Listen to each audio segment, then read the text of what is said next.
मी आज शांततेमध्ये निवेदन देणार आहोत। 1 महिन्याचा कालावधी जाऊन देखील न्याय मिळत नाही म्हणून आम्ही आज शांततेने निवेदन देत आहोत। परंतु येत्या 28 तारखेपर्यंत जर त्याच्यावरती शासनाने प्रशासनाने न्याय देऊन योग्य उत्तर दिलं नाही तर एक जबाबदार बारामतीकर आणि राष्ट्रवादी काँग्रेस शरदचंद्र पक्षाचा एक जबाबदार पदाधिकारी म्हणून आम्ही 28 तारखेला बारामती बंद ठेवून तमाम बारामतीकर रस्त्यावरती उतरून आक्रोश करून जाहीर निषेध करू।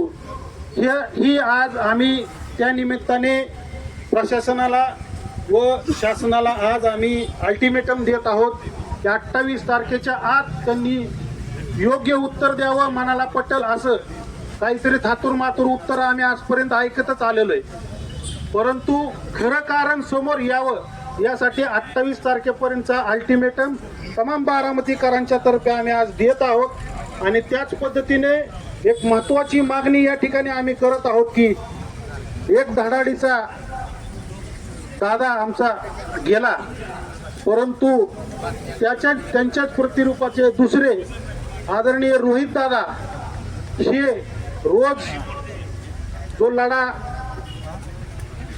प्रशासनाबरोबर मीडियाच्या माध्यमातून उभारत आहेत, तर कदाचित या मागे जर षडयंत्र असेल तर ते लोक गप्प बसणार नाहीत आणि आदरणीय रोहित दादा यांच्या जीवाला देखील धोका असण्याची शक्यता नाकारता येत नाही।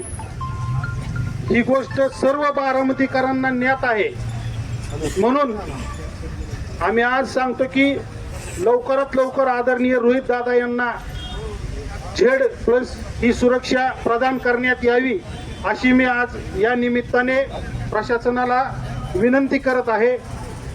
आणि लवकरच प्रशासन आपल्याला योग्य उत्तर देईल, त्या उत्तराची आपण सर्वजण 28 तारखेपर्यंत वाट पाहूया। आणि 28 तारखेला जर 28 तारखेपर्यंत जर न्याय मिळाला नाही तर मी सर्व बारामतीकरांना, बारामतीतल्या सर्व नागरिकांना, आजूबाजूच्या लोकांना विनंती करतो की 28 तारखेपर्यंत जर न्याय नाही मिळाला तर आपण निश्चितपणे रस्त्यावरती उतरणार आहोत, आक्रोश करत मोर्चा काढणार आहोत। थँक्यू।